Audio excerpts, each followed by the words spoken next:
साथियों अज मैं स्कॉलरशिप साल 2021-22 ਜਿਹੜੇ ਬੱਚਿਆਂ ਨੂੰ ਮਿਲ ਰਹੇ हैं उस बारे ਤੁਹਾਨੂੰ ਦੱਸਣ ਜਾ ਰਿਹਾ, ਉਸ ਬਾਰੇ ਵੀਡੀਓ ਬਣਾਉਣੀ ਹੈ। ਸਕੂਲ ਪੰਜਾਬ ਸਕੂਲ ਸਿੱਖਿਆ ਵਿਭਾਗ ਵੱਲੋਂ ਬਹੁਤ ਹੀ ਸ਼ਾਨਦਾਰ ਪੀਪੀਟੀ ਬਣਾਈ ਗਈ, ਜਿਸ ਬਾਰੇ ਹਰ ਸਕਾਲਰਸ਼ਿਪ ਬਾਰੇ ਕਿੱਥੋਂ ਮਿਲਣੀ, ਕਿਹੜੀ ਵੈਬਸਾਈਟ ਤੋਂ ਅਪਲਾਈ ਕਰਨੇ, ਉਹਦੀ ਟਰਮ ਕੰਡੀਸ਼ਨ ਕੀ ਨੇ ਅਤੇ ਕੌਣ ਅਪਲਾਈ ਕਰੇਗਾ, ਇਸ ਦੇ ਸਾਰਾ ਦੱਸਿਆ ਕਿ ਇਸ ਦੇ ਟ੍ਰੇਨਿੰਗ ਸੈਸ਼ਨ ਵੀ ਲੱਗ ਰਹੇ ਨੇ ਬਲਾਕ ਲੈਵਲ ਦੇ, ਜ਼ਿਲ੍ਹਾ ਲੈਵਲ ਦੇ, ਅਤੇ ਇਸ ਨੂੰ ਧਿਆਨ ਨਾਲ ਸੁਣਨਾ ਤਾਂ ਕਿ ਕੋਈ ਬੱਚਾ अपना स्कॉलरशिप तो वांझा ना रह जाए। जिन्होंने अजे तक चैनल सबसक्राइब नहीं किया सबसक्राइब करो तो नोटिफिकेशन बैल आइकन बटन जरूर दबो तो जो तुहानूं डिपार्टमेंट या पंजाब गौरमेंट वालों वक्-वक् जिहड़ियां कोई जॉब्स निकल रही ने या कोई होर पॉलिसी नवीं बन रही है उन्होंने वीडियो समय सिर मिल सके। सब तो पहले तुहानूं वैबसाइट दस रहा जिन्हां वैबसाइट राहीं आपां स्कॉलरशिप वास्ते अप्लाई कर सकते हैं, वो www.epunjabschool.gov.in। इस तरह स्कॉलरशिप्स .punjab.gov.in। फिर तीजी हैगी जी सेंटर गौरमेंट की है scholarships.gov.in। इन्होंने विचों किसी भी अप्लाई करके वैबसाइट खोल के आप स्कीम स्टडी करके बच्चे का स्कॉलरशिप अप्लाई कर सकते हैं। जी अगे तुहानूं स्कीमां दस्सण जा रहे हैं जो समाजिक न्याय अधिकारित घट गिनती विभाग ने 2021-22 सैशन से जी स्कीमां स्कूल पंजाब स्कूल सिक्ख्या विभाग को ट्रांसफर कर दी गई हैं तो स्कूल पद्धर से अप्लाई करनी जी अगली मैं तुहानूं दस्सण जा रहा वो सारियां स्कूल पद्धर या जिला पद्धर तो अप्लाई की जाएंगियां। सब तो पहले जी वैबसाइट अपनी जी अपने पंजाब स्कूल एजुकेशन बोर्ड चल रही है www.epunjabschool.gov.in। इस वैबसाइट के हेठ लिखिया जी दसांगा तुहानूं वो स्कॉलरशिप अप्लाई की जा सकती हैं, ध्यान नाल सुनना। सब तो पहले प्री मैट्रिक स्कॉलरशिप जो SC स्टूडेंट्स ने 11वीं तो 12वीं 9वीं तो 10वीं वो इस वैबसाइट तो अप्लाई कर सकते। सिर्फ प्री मैट्रिक जो बैकवर्ड क्लासिज पहली तो लैके 10वीं तक के, फिर जिन्हों के मापे मलीन धंधे काम कर रहे हैं और बच्चों का भी अप्लाई इस वैबसाइट तो किया जाएगा। फिर जो SC बच्चे स्पोर्ट्स स्टूडेंट ने 6वीं तो 12वीं जमात तक के वो इस वैबसाइट तो अप्लाई किया जाएगा उन्होंने स्कॉलरशिप। फिर जनरल स्कॉलरशिप, फिर डॉक्टर हरगोबिंद खुराना स्कॉलरशिप जो मैरिट बेस से आ 10वीं की मैरिट जी बनती 90 या 90 तो वध नंबर वाले वो भी इस वैबसाइट तो अप्लाई कर सकते। फिर हाजरी वजीफा जो बैकवर्ड क्लास या economically weaker section primary girl student scheme वास्ते जो वो इस वैबसाइट तो अप्लाई किया जाता। सारे 7 वजीफे ने जोड़े आप epunjabschool.gov.in तो स्कॉलरशिप वाले क्लिक करांगे तो उस वैबसाइट से आप आ जाओगे तो जो भरना चाहते हो उन्हें सिलेक्ट करके अगे बच्चे का डाटा वैरीफाई करने तो बाद भरया जाएगा। फिर एलिजिबिलिटी की है स्कीमां की सारी। सब तो पहले प्री मैट्रिक स्कॉलरशिप जो SC स्टूडेंट 9वीं तो 10वीं वाले जिन्हों के मापिया की जी आमदन 2.5 लाख या उस तो घट आ SC स्टूडेंट होना चाहिए। मुंडे कुड़ियाँ कोई भी अप्लाई कर सकते। 3000 रुपया सालाना उन्होंने वजीफा मिलेगा। ये जी कंडीशन है इनकम सर्टिफिकेट जो 9वीं बनया जमा करवाया वही 10वीं चलेगा, दोबारा बनाने की लोड़ नहीं पऊगी। स्कूल पद्धर से वो सारे डॉक्यूमेंट जांचन तो बाद और एलिजिबिलिटी परखण तो बाद कि वो इनकम सालाना इनकम जी मापिया की 2.5 लाख तो घट हो, SC का सर्टिफिकेट बनया हो वास्ते अप्लाई स्कूल पद्धर से किया जाएगा। फिर प्री मैट्रिक जी back other OBC class other backward classes पहली तो लैके 10वीं तक उन्होंने वास्ते भी आमदन लिमिट 2.5 लाख तो मुंडे कुड़ियाँ कोई अप्लाई कर सकते। पर ये जी वजीफा रकम जी 1500 रुपये मिलेगी सालाना। तो जोड़ा बच्चा इस स्कीम वास्ते अप्लाई करेगा वो किसी होर स्कीम तो फायदा नहीं लै सकेगा, होर कोई वजीफा उन्होंने नहीं मिलेगा। तो आ भी स्कूल पद्धर से वो सारे डॉक्यूमेंट चैक करने तो बाद ही स्कूल वालों अप्लाई किया जाएगा। फिर जो अगला प्री मैट्रिक स्कॉलरशिप जिन्होंने बच्चों के मापे जो मलीन धंधे लगे हुए हैं उन्होंने पहली तो लैके 10वीं तक के अप्लाई कर देंगे। मुंडे कुड़ी कोई भी अप्लाई कर सकता है। 1850 रुपये सालाना मिलणगे। मलीन धंधे चो मने जाएंगे जिन्हों के मापे पशुओं की खल्लां उतारन, चमड़ा रंगन, वेस्ट पिकिंग या सफाई के काम वास्ते वो एलिजिबल होणगे। इस तरह ही कोई होर स्कीम च उन्होंने स्कॉलरशिप नहीं मिलेगा। तो आ भी इन्हों के सारे डॉक्यूमेंट वेख के उन्हें जो इनकम का कोई लिमिट नहीं हैगी तो बस इन्हें धंधों होना चाहिए। बहुत घट बच्चे इन्हों लभते हैं पर एलिजिबल जो होंगे उन्होंने अप्लाई स्कूल पद्धर से किया जाएगा। फिर जिन्हें बच्चे जो SC बच्चे ने स्पोर्ट्स स्टूडेंट्स ने 6वीं तो 12वीं तक के उन्होंने आ वजीफा मिल जाएगा। सिर्फ SC स्टूडेंट ही अप्लाई कर सकते। ਇਹਨਾਂ ਦਾ ਵੱਖ ਲੈਵਲ ਤੇ ਆਇਡੈਂਟੀਫਿਕੇਸ਼ਨ ਕੀਤੀ ਜਾਂਦੀ ਹੈ। ਪ੍ਰਾਇਮਰੀ ਲੈਵਲ ਤੇ, ਮਿਡਲ ਤੇ ਸੈਕੰਡਰੀ ਲੈਵਲ। ਜਿਹੜਾ 6ਵੀਂ ਤੋਂ 8ਵੀਂ ਤੱਕ ਆ ਉਹਨੂੰ 500 ਰੁਪਈਆ, ਤੇ 9ਵੀਂ ਤੋਂ 10ਵੀਂ 750 ਰੁਪਈਆ, ਤੇ 11ਵੀਂ ਤੋਂ 12ਵੀਂ ਵਾਲਾ ਜਿਹੜਾ ਉਹਨੂੰ 1000 ਰੁਪਈਆ ਸਾਲਾਨਾ ਮਿਲਦਾ। ਤੇ ਕਿਹੜੀ ਖੇਡ ਹੁੰਦੀ ਆ? ਕਬੱਡੀ, ਖੋ ਖੋ, ਐਥਲੈਟਿਕਸ ਜਿਹਦੇ ਵਿੱਚ high jump, long jump, 100 metre ਜਿਹੜੀ ਸਪ੍ਰਿੰਟ, 400 ਮੀਟਰ ਸਪ੍ਰਿੰਟ, ਜਿਮਨਾਸਟਿਕ ਜਿਹੜੀ ਹੈ ਇਹਨਾਂ ਸਕੀਮਾਂ 'ਚ ਕਵਰ ਜਾਂਦੀਆਂ। ਤੇ ਜਿਹੜੇ ਪਹਿਲੇ 3 ਮੁੰਡੇ ਤੇ 3 ਕੁੜੀਆਂ ਜਿਹੜੀਆਂ ਡਿਸਟ੍ਰਿਕਟ ਲੈਵਲ ਦੇ, ਬਲਾਕ ਲੈਵਲ ਦੇ ਇਹਨਾਂ ਦੀ ਪਹਿਲੀ ਪੋਜੀਸ਼ਨ ਆਈਆਂ ਹੁੰਦੀਆਂ, ਉਹ ਸਿਲੈਕਟ ਕੀਤੇ ਜਾਂਦੇ। ਆ ਜਿਹੜਾ ਜ਼ਿਲ੍ਹਾ ਪੱਧਰ 'ਤੇ ਅਪਲਾਈ ਕੀਤਾ ਜਾਂਦਾ, AE ਵੱਲੋਂ ਲਿਸਟ ਦਿੱਤੀ ਜਾਂਦੀ ਹੈ ਸਕੂਲਾਂ ਤੋਂ ਵੈਰੀਫਾਈ ਕਰਵਾ ਕੇ।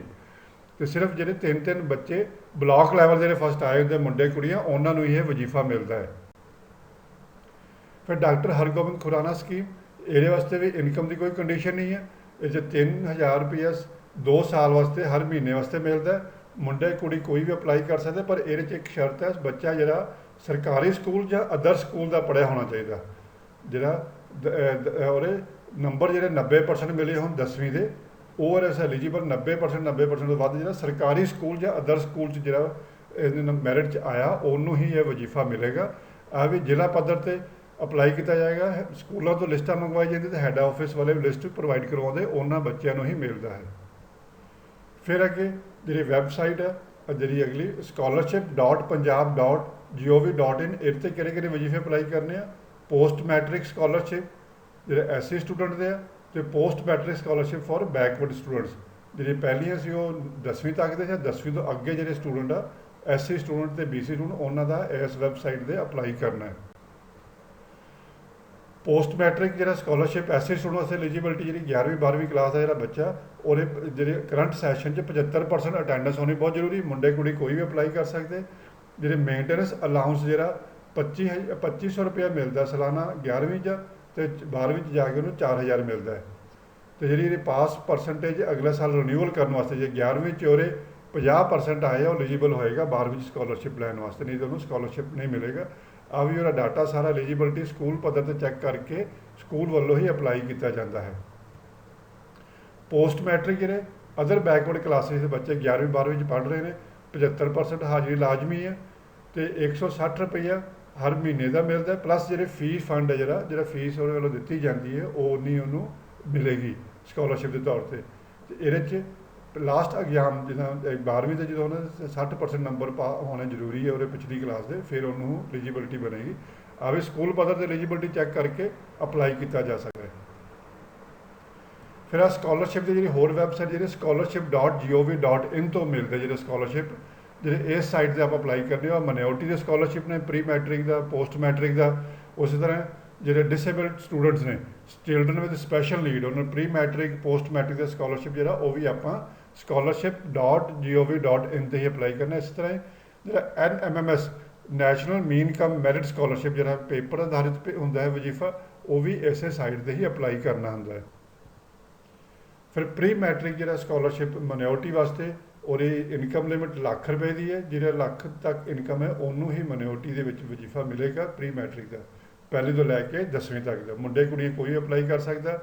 ਇਹ 'ਚ ਜਿਹੜਾ ਸਕਾਲਰਸ਼ਿਪ ਦੀ ਰਾਸ਼ੀ ਪਹਿਲੀ ਤੋਂ ਲੈ ਕੇ 5ਵੀਂ ਤੱਕ 1000 ਰੁਪਏ ਸਾਲਾਨਾ, 6ਵੀਂ ਤੋਂ 10ਵੀਂ ਤੱਕ 1000 ਰੁਪਏ ਸਾਲਾਨਾ, ਪਲੱਸ ਉਹਨੂੰ ਟਿਊਸ਼ਨ ਫੀਸ, ਤੇ ਪਲੱਸ ਜਿਹੜੀ ਐਡਮਿਸ਼ਨ ਫੀਸ ਜਿਹੜੀ ਵੱਧ ਤੋਂ ਵੱਧ 4000 ਰੁਪਏ ਤੱਕ ਜਿਹੜੀ ਉਹਦਾ ਵਜ਼ੀਫਾ ਮਿਲੇਗਾ।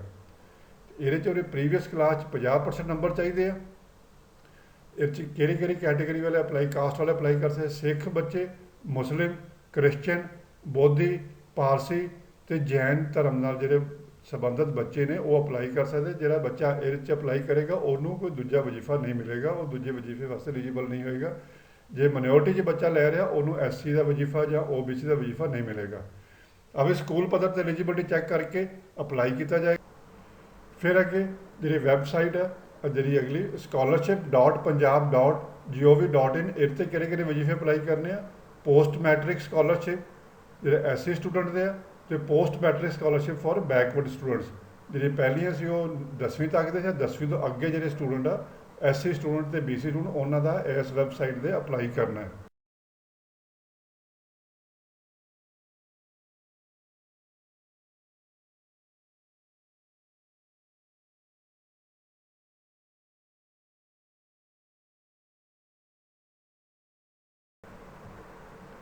ਫਿਰ ਪ੍ਰੀ ਮੈਟ੍ਰਿਕ ਤੇ ਪੋਸਟ ਮੈਟ੍ਰਿਕ ਮਿਨੋਰਟੀ ਸਕੀਮ 'ਚ ਜਿਹੜੀਆਂ ਸੈਂਟਰਲ ਸਕੀਮਾਂ ਨੇ, ਗੌਰਮੈਂਟ ਆਫ ਇੰਡੀਆ ਦੀ ਸਕੀਮਾਂ, ਇਸ ਲਈ ਇਸ 'ਤੇ ਵੱਧ ਤੋਂ ਵੱਧ ਵਿਦਿਆਰਥੀਆਂ ਨੂੰ ਅਪਲਾਈ ਕਰਵਾਉਣਾ ਚਾਹੀਦਾ। 6ਵੀਂ ਤੋਂ 8ਵੀਂ ਤੱਕ ਦੇ ਸਿੱਖ ਐਸਸੀ ਬੱਚੇ ਪ੍ਰੀ ਮੈਟ੍ਰਿਕ ਮਿਨੋਰਟੀ ਸਕੀਮ ਅਧੀਨ ਕਵਰ ਹੁੰਦੇ ਹਨ। ਜਿਹੜੇ 6ਵੀਂ ਤੋਂ 8ਵੀਂ ਤੱਕ ਦੇ ਉਹ ਪ੍ਰੀ ਮੈਟ੍ਰਿਕ ਮਿਨੋਰਟੀ ਸਕੀਮ 'ਚ ਕਵਰ ਕੀਤੇ ਜਾਂਦੇ ਆ। ਤੇ ਸੈਂਟਰ ਦਾ ਪਾਲਿਸੀ 'ਤੇ ਵੱਧ ਤੋਂ ਵੱਧ ਬੱਚਿਆਂ ਨੂੰ ਅਪਲਾਈ ਕਰਵਾਓ। ਫਿਰ pre matric scholarship with student with disability, ਮਤਲਬ ਚਿਲਡਰਨ ਵਿਦ ਸਪੈਸ਼ਲ ਨੀਡ, ਜਿਹੜੇ ਵਿਸ਼ੇਸ਼ ਜ਼ਰੂਰਤਾਂ ਵਾਲੇ ਬੱਚੇ ਆ, ਉਹਨਾਂ ਨੂੰ ਇਹ ਵਜ਼ੀਫਾ ਮਿਲਦਾ। 2.5 ਲੱਖ ਰੁਪਏ ਦੀ ਇਨਕਮ ਤੱਕ ਜਿਹੜੇ ਮਾਪੇ ਆ, ਉਹਨਾਂ ਦਾ 9ਵੀਂ ਤੇ 10ਵੀਂ 'ਚ ਜਿਹੜਾ ਬੱਚਾ ਸਪੈਸ਼ਲ ਨੀਡ ਵਾਲਾ ਪੜ੍ਹ ਰਿਹਾ, ਵਿਸ਼ੇਸ਼ ਜ਼ਰੂਰਤਾਂ ਵਾਲਾ ਮੁੰਡਾ ਜਾਂ ਕੁੜੀ, ਉਹਨਾਂ ਨੂੰ ਮਿਲੇਗਾ 7,000 ਰੁਪਏ ਸਾਲਾਨਾ ਮਿਲਦਾ। ਅਤੇ ਇਸੇ ਤਰ੍ਹਾਂ ਹੀ ਸਟੂਡੈਂਟ ਜਿਹੜਾ ਇਹਦੇ 'ਚ ਅਪਲਾਈ ਕਰੇਗਾ, ਉਹਨੂੰ ਕੋਈ ਦੂਜਾ ਵਜ਼ੀਫਾ ਨਹੀਂ ਮਿਲੇਗਾ। ਸਕੂਲ ਪੱਧਰ 'ਤੇ ਹੀ ਇਹਦੀ ਐਲੀਜੀਬਿਲਿਟੀ ਚੈੱਕ ਕੀਤੀ ਜਾਏਗੀ, ਫਿਰ ਅਪਲਾਈ ਕੀਤਾ ਜਾਏਗਾ। ਜਿਹੜੀ ਸਕੀਮ ਆ, ਸੋਸ਼ਲ ਸਿਕਿਉਰਿਟੀ ਡਿਪਾਰਟਮੈਂਟ ਵੱਲੋਂ ਇਹਦੇ ਫੰਡ ਦਿੱਤੇ ਜਾਂਦੇ ਨੇ। ਇਸ ਤੋਂ ਇਲਾਵਾ ਜੇ ਥੱਲੜੀਆਂ ਕਲਾਸਾਂ ਨੇ, ਉਹਨਾਂ ਵਾਸਤੇ ਜਿਹੜੀਆਂ ਰੂਰਲ ਕੁੜੀਆਂ ਨੇ ਤੇ ਸ਼ਹਿਰੀ ਮੁੰਡੇ ਤੇ ਸ਼ਹਿਰੀ ਕੁੜੀਆਂ, ਇਹਨਾਂ ਨੂੰ ਸਾਰਿਆਂ ਨੂੰ ਹਾਜ਼ਰੀ ਵਜ਼ੀਫਾ ਵੀ ਮਿਲਦਾ। ਉਹਦੇ ਵਾਸਤੇ ਮੈਨੂਅਲੀ ਅਪਲਾਈ ਕਰਨਾ ਪੈਂਦਾ। ਉਹ ਜਿਹੜੇ ਡਿਪਾਰਟਮੈਂਟ ਵੱਲੋਂ ਡਾਕੂਮੈਂਟ ਇਕੱਠੇ ਕਰਕੇ ਸੋਸ਼ਲ ਸਿਕਿਉਰਿਟੀ ਡਿਪਾਰਟਮੈਂਟ 'ਚ ਜਮ੍ਹਾਂ ਕਰਵਾਏ ਜਾਂਦੇ ਨੇ। ਤੇ ਜਿਹੜੇ ਰੂਰਲ ਕੁੜੀਆਂ ਦਾ, ਉਹ ਲੋਕਲ ਡਿਸਟ੍ਰਿਕਟ ਲੈਵਲ 'ਤੇ ਅਪਲਾਈ ਹੁੰਦਾ। ਤੇ ਜਿਹੜੇ ਰੂਰਲ ਮੁੰਡੇ ਤੇ ਜਿਹੜੇ ਸ਼ਹਿਰੀ ਮੁੰਡੇ ਤੇ ਕੁੜੀਆਂ, ਉਹਨਾਂ ਦਾ ਜਿਹੜਾ ਚਿਲਡਰਨ ਵਿਦ ਸਪੈਸ਼ਲ ਨੀਡ ਜਾਂ ਵਿਸ਼ੇਸ਼ ਜ਼ਰੂਰਤਾਂ ਦੇ ਬੱਚੇ, ਉਹਨਾਂ ਦਾ ਚੰਡੀਗੜ੍ਹ ਅਪਲਾਈ ਫਾਰਮ ਭਰ ਕੇ ਚੰਡੀਗੜ੍ਹ ਭੇਜਣਾ ਪੈਂਦਾ। ਉੱਥੋਂ ਅਪਰੂਵ ਹੋ ਕੇ ਆਉਂਦੇ ਆ ਤੇ ਉਹਨਾਂ ਨੂੰ ਜਿਹੜਾ ਵਜ਼ੀਫਾ ਉਹਨਾਂ ਦੇ ਖਾਤਿਆਂ 'ਚ ਪੈਂਦਾ ਹੈ। ਹਾਜ਼ਰੀ ਵਜ਼ੀਫਾ ਤੇ ਪਲੱਸ ਇਹਨਾਂ ਦੋਵਾਂ 'ਚ ਕਿਸੇ ਇੱਕ ਵਜ਼ੀਫੇ 'ਚ ਆਪਾਂ ਅਪਲਾਈ ਕਰ ਸਕਦੇ ਆ। ਫਿਰ ਜਿਹੜੇ ਪੋਸਟ ਮੈਟ੍ਰਿਕ, ਜਿਹੜੇ 11ਵੀਂ 12ਵੀਂ 'ਚ ਵਿਸ਼ੇਸ਼ ਜ਼ਰੂਰਤਾਂ ਵਾਲੇ ਬੱਚੇ ਪੜ੍ਹ ਰਹੇ ਨੇ, ਉਹਨਾਂ ਦਾ 2.5 ਲੱਖ ਦੀ ਮਾਪੇ ਦੀ ਇਨਕਮ ਜਾਂ ਤੋਂ ਘੱਟ ਜਿਹੜਾ ਉਹ ਐਲੀਜੀਬਲ ਹੁੰਦੇ। ਤੇ ਜਿਹੜੇ ਵਿਜ਼ੂਅਲੀ ਇੰਪੇਅਰਡ ਬੱਚੇ ਨੇ, ਅੱਖਾਂ ਤੋਂ ਜਿਨ੍ਹਾਂ ਨੂੰ ਘੱਟ ਦਿਖਦਾ ਜਾਂ ਡਿਸੇਬਿਲਿਟੀ ਸਰਟੀਫਿਕੇਟ ਜਿਹੜਾ ਵੀ 50% ਤੋਂ ਵੱਧ ਬਣਿਆ ਹੈ, ਉਹਨੂੰ 4,000 ਰੁਪਏ ਮਿਲੇਗਾ। ਸੁਣਨ ਸਮਰਥ ਬੱਚੇ ਨੇ, ਉਹਨਾਂ ਨੂੰ 2,000। ਜਿਹੜੇ ਫਿਜ਼ੀਕਲੀ ਹੈਂਡੀਕੈਪ ਨੇ, ਉਹਨਾਂ ਨੂੰ 2,000। ਇੰਟਲੈਕਚੁਅਲ ਡਿਸੇਬਿਲਿਟੀ ਵਾਲਿਆਂ ਨੂੰ 4,000। ਅਤੇ ਉਸ ਤੋਂ ਇਲਾਵਾ ਜਿੰਨੀਆਂ ਬਾਕੀ ਕੈਟੇਗਰੀਆਂ, 21 ਕੈਟੇਗਰੀਆਂ ਜਿਹੜੀਆਂ ਹੁਣ ਡਿਸੇਬਿਲਿਟੀ 'ਚ ਆ ਰਹੀਆਂ ਨੇ, ਬਾਕੀ ਜਿੰਨੀਆਂ ਕੈਟੇਗਰੀਆਂ ਬਚ ਗਈਆਂ ਨੇ, ਉਹਨਾਂ ਨੂੰ 2,000 ਰੁਪਏ ਸਾਲਾਨਾ ਵਜ਼ੀਫਾ ਮਿਲਦਾ ਹੈ। ਇਸ ਤਰ੍ਹਾਂ ਜਿਹੜਾ ਬੱਚਾ ਇਹਦੇ 'ਚ ਅਪਲਾਈ ਕਰ ਦੇਗਾ, ਉਹਨੂੰ ਕੋਈ ਦੂਜਾ ਵਜ਼ੀਫਾ ਨਹੀਂ ਮਿਲੇਗਾ। ਜਿਸ ਤਰ੍ਹਾਂ ਐਸਸੀ ਵਜ਼ੀਫਾ ਜਾਂ ਕੋਈ ਹੋਰ, ਉਹ ਨਹੀਂ ਲੈ ਸਕੇਗਾ। ਅਤੇ ਆ ਵੀ ਸਕੂਲ ਪੱਧਰ 'ਤੇ ਉਹਦੇ ਸਾਰੇ ਡਾਕੂਮੈਂਟ, ਡਿਸੇਬਿਲਿਟੀ ਸਰਟੀਫਿਕੇਟ ਉਹਦਾ ਚੈੱਕ ਕਰਕੇ ਤੇ ਡਿਸੇਬਿਲਿਟੀ ਕਿਹੜੀ ਆ, ਉਹਦੇ ਹਿਸਾਬ ਨਾਲ ਅਪਲਾਈ ਕਰਨਾ ਪਏਗਾ। ਸਕੂਲ ਪੱਧਰ 'ਤੇ ਕੀਤਾ ਜਾਏਗਾ। ਆਹ ਸਕੀਮ ਜਿਹੜੀ ਸੋਸ਼ਲ ਸਿਕਿਉਰਿਟੀ ਡਿਪਾਰਟਮੈਂਟ ਵੱਲੋਂ ਹੀ ਫੰਡ ਦਿੱਤੇ ਜਾਂਦੇ ਹਨ। ਜਿਹੜੀ ਅੱਗੇ ਤੁਹਾਨੂੰ ਸਕੀਮਾਂ ਦੱਸਣ ਜਾ ਰਹੇ ਜਿਹੜੇ, ਉਹਦੇ 'ਚ ਸਮਾਜਿਕ ਨਿਆਂ ਅਧਿਕਾਰਿਤ ਘੱਟ ਗਿਣਤੀ ਵਿਭਾਗ ਨੇ 2021-22 ਸੈਸ਼ਨ ਦੇ ਜਿਹੜੀਆਂ ਸਕੀਮਾਂ ਪੰਜਾਬ ਸਕੂਲ ਸਿੱਖਿਆ ਵਿਭਾਗ ਨੂੰ ਟਰਾਂਸਫਰ ਕਰ ਦਿੱਤੀਆਂ ਗਈਆਂ ਨੇ। ਤੇ ਸਕੂਲ ਪੱਧਰ 'ਤੇ ਅਪਲਾਈ ਕਰਨੀ, ਜਿਹੜੀ ਅਗਲੀ ਮੈਂ ਤੁਹਾਨੂੰ ਦੱਸਣ ਜਾ ਰਿਹਾ, ਉਹ ਸਾਰੀਆਂ ਸਕੂਲ ਪੱਧਰ ਜਾਂ ਜ਼ਿਲ੍ਹਾ ਪੱਧਰ ਤੋਂ ਅਪਲਾਈ ਕੀਤੀ।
ਫਿਰ ਉਸੇ ਤਰ੍ਹਾਂ ਜਿਹੜੇ ਬੱਚੇ ਲੇਬਰ ਵਾਲੇ, ਜਿਹੜੇ ਰਜਿਸਟਰਡ ਲੇਬਰ ਨੇ, ਲੇਬਰ ਆਫ ਡਿਪਾਰਟਮੈਂਟ 'ਚ, ਉਹਨਾਂ ਨੂੰ ਜਿਹੜਾ ਵਜ਼ੀਫਾ ਮਿਲਦਾ ਹੈ, ਉਹਦੇ 'ਚ ਇਨਕਮ ਦਾ ਕੋਈ ਲਿਮਿਟ ਨਹੀਂ ਹੈਗੀ। ਅਤੇ 11ਵੀਂ 12ਵੀਂ ਵਾਲੇ ਬੱਚੇ ਨੂੰ ਮਿਲਦਾ, ਮੁੰਡੇ ਜਾਂ ਕੁੜੀਆਂ ਨੂੰ। ਅਤੇ ਜਿਹੜੀ ਸਕਾਲਰਸ਼ਿਪ 3,000 ਤੋਂ ਲੈ ਕੇ 25,000 ਰੁਪਏ ਉਹਦੀ ਕਲਾਸ ਦੇ ਹਿਸਾਬ ਨਾਲ।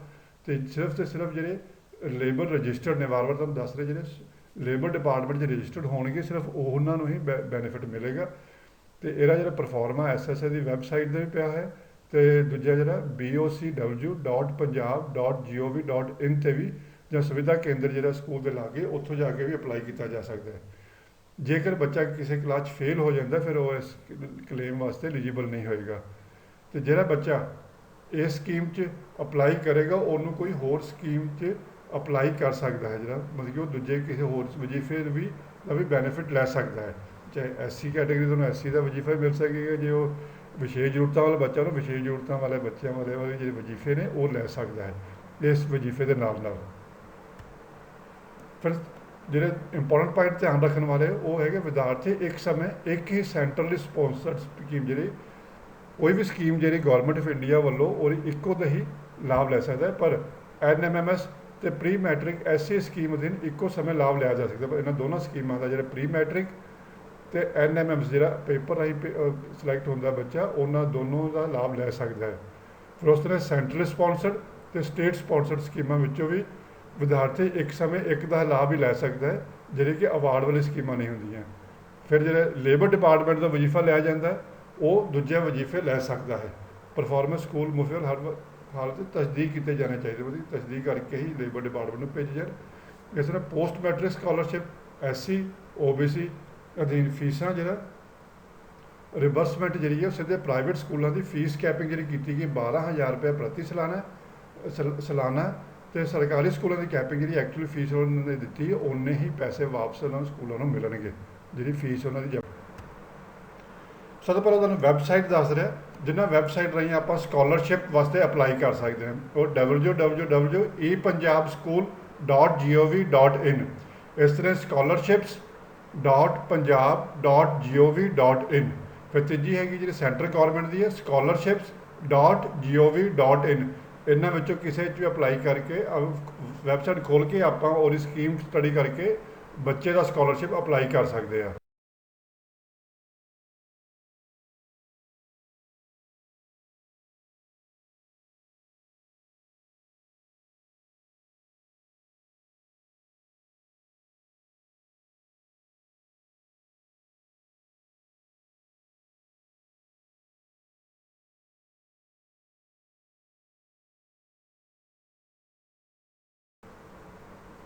ਫਿਰ ਜਿਹੜੀ NMMS NTSC ਅਤੇ PSTC ਵਜ਼ੀਫਾ ਸਕੀਮ ਹੈ, ਸਾਰੀਆਂ ਸਕੀਮਾਂ ਇਮਤਿਹਾਨ ਦੇ ਆਧਾਰਿਤ ਹਨ। ਸਾਲ ਦੇ ਸ਼ੁਰੂ 'ਚ ਯੋਗ ਵਿਦਿਆਰਥੀ ਜਿਹੜੇ ਤੁਹਾਨੂੰ ਇੰਟੈਲੀਜੈਂਟ ਬੱਚੇ ਲੱਗਦੇ ਉਹਨਾਂ ਨੂੰ ਸਿਲੈਕਟ ਕਰ ਲਓ ਅਤੇ ਉਹਨਾਂ ਦੀ ਤਿਆਰੀ ਸ਼ੁਰੂ ਕਰਵਾ ਦਿਓ। NTC ਵਜ਼ੀਫਾ ਸਕੀਮ ਦੇ 11ਵੀਂ ਅਤੇ 12ਵੀਂ ਦੇ ਵਿਦਿਆਰਥੀ ਨੂੰ 1250 ਰੁਪਏ ਪ੍ਰਤੀ ਮਹੀਨਾ ਵਜ਼ੀਫਾ ਮਿਲਦਾ ਹੈ। ਅਤੇ 10ਵੀਂ ਕਲਾਸ ਵਿੱਚ ਐਗਜ਼ਾਮ ਹੋ ਜਾਂਦਾ ਹੈ। 10ਵੀਂ ਜਿਹੜਾ ਪੇਪਰ ਕਲੀਅਰ ਕਰਦਾ ਉਹਨਾਂ ਨੂੰ 11ਵੀਂ 12ਵੀਂ 'ਚ 1250 ਰੁਪਏ ਪ੍ਰਤੀ ਮਹੀਨਾ ਮਿਲਦਾ ਰਹਿੰਦਾ। ਇਹ ਸਕੀਮ ਜਿਹੜੀ ਹੈ ਗ੍ਰੈਜੂਏਸ਼ਨ ਤੱਕ ਫਿਰ ਚੱਲਦੀ ਰਹਿੰਦੀ ਹੈ।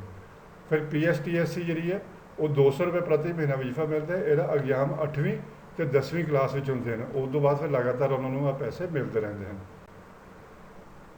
ਅਤੇ ਜਿਹੜੀ ਹੁਣ ਤੱਕ ਇਹਨਾਂ ਸਕੀਮਾਂ ਦੇ ਪੈਸੇ ਮਿਲ ਚੁੱਕੇ ਹਨ ਉਹਨਾਂ ਦੇ ਸਾਲ ਲਿਖੇ ਹੋਏ ਨੇ। ਜਿਹਦੇ ਪੋਸਟ ਮੈਟ੍ਰਿਕ SC 15-16 'ਚ, 16-17 'ਚ, 20-21 ਅਤੇ ਪ੍ਰੀ ਮੈਟ੍ਰਿਕ ਜਿਹੜਾ SC 19-20 ਅਤੇ ਜਿਹੜਾ ਪ੍ਰੀ ਮੈਟ੍ਰਿਕ OBC ਦਾ ਜਿਹੜਾ 18-19 'ਚ, ਉਸ ਨਾਲ ਪੋਸਟ ਮੈਟ੍ਰਿਕ ਜਿਹੜਾ OBC ਦਾ 17-18 ਤੱਕ ਦੇ ਪੈਸੇ ਜਾਰੀ ਹੋ ਚੁੱਕੇ ਹਨ। ਇਸ ਤਰ੍ਹਾਂ ਡਾਕਟਰ ਹਰਗੋਬਿੰਦ ਖੁਰਾਨਾ ਜਿਹੜੀ 2017 ਜਿਹੜੇ ਪਾਸ ਹੋ ਚੁੱਕੇ ਆ ਉਹਨਾਂ ਨੂੰ ਪੈਸੇ ਜਾਰੀ ਹੋ ਚੁੱਕੇ ਹਨ। ਫਿਰ ਜਨਰਲ ਸਕਾਲਰਸ਼ਿਪ ਜਿਹੜਾ 20-21 ਦਾ ਵੀ ਜਾਰੀ ਹੋ ਚੁੱਕਾ ਹੈ। ਉਸ ਨਾਲ ਪ੍ਰੀ ਅਤੇ ਪੋਸਟ ਮੈਟ੍ਰਿਕ ਮਿਨੋਰਟੀ ਵਜ਼ੀਫਾ ਜਿਹੜਾ ਉਹ 20-21 ਤੱਕ ਦਾ ਜਾਰੀ ਹੋ ਚੁੱਕਾ ਹੈ। ਸੋ ਐਸੀ ਸਾਡੀ ਸਾਰੀਆਂ ਸਕਾਲਰਸ਼ਿਪ ਬਾਰੇ ਜਾਣਕਾਰੀ। ਉਮੀਦ ਹੈ ਤੁਹਾਨੂੰ ਸਾਰੀ ਸਕੀਮਾਂ ਸਮਝ ਲੱਗ ਗਈ। ਇਸ ਲਈ ਡਾਕੂਮੈਂਟੇਸ਼ਨ ਜ਼ਰੂਰ ਚੈੱਕ ਕਰ ਲਓ ਜਦੋਂ ਬੱਚਾ ਦਾਖਲ ਹੁੰਦਾ ਉਸ ਵੇਲੇ ਹੀ ਡਾਕੂਮੈਂਟ ਲਓ ਤਾਂ ਕਿ ਤੁਹਾਨੂੰ ਬਾਅਦ 'ਚੋਂ ਖੱਜਲ ਖਰਾਬ ਨਾ ਹੋਣਾ ਪਵੇ। ਉਹਦਾ ਕੰਟੈਕਟ ਨੰਬਰ ਸਹੀ ਹੋਣਾ ਚਾਹੀਦਾ ਕਿਉਂਕਿ OTP ਉਹ 'ਤੇ ਆਉਂਦਾ ਕਾਫੀ ਸਕੀਮਾਂ ਦੇ ਵਿੱਚ। ਅਤੇ ਬੱਚੇ ਦੇ ਮਾਪੇ ਨੂੰ ਵੀ ਜ਼ਰੂਰ ਪਹਿਲਾਂ ਹੀ ਦੱਸ ਦਿਓ ਕਿ ਆਹ ਬੱਚੇ ਨੂੰ ਇਹਨਾਂ ਨਾਲ ਵਜ਼ੀਫਾ ਮਿਲਣਾ ਤਾਂ ਕਿ ਬੱਚੇ ਦੇ ਮਾਪੇ ਨੂੰ ਪਤਾ ਹੋਵੇ ਤਾਂ ਉਹ ਸਮੇਂ ਸਿਰ ਆਪਣੇ ਬੱਚੇ ਦਾ ਵਜ਼ੀਫਾ ਅਪਲਾਈ ਕਰ ਸਕੇ। ਇਸ ਚੈਨਲ ਨੂੰ ਸਬਸਕ੍ਰਾਈਬ ਕਰੋ, ਨੋਟੀਫਿਕੇਸ਼ਨ ਬਟਨ ਜ਼ਰੂਰ ਦਬਾਓ ਤਾਂ ਜੋ ਤੁਹਾਨੂੰ ਹਰ ਤਰ੍ਹਾਂ ਦੀ ਜਾਣਕਾਰੀ ਸਮੇਂ ਸਿਰ ਮਿਲ ਸਕੇ। ਧੰਨਵਾਦ।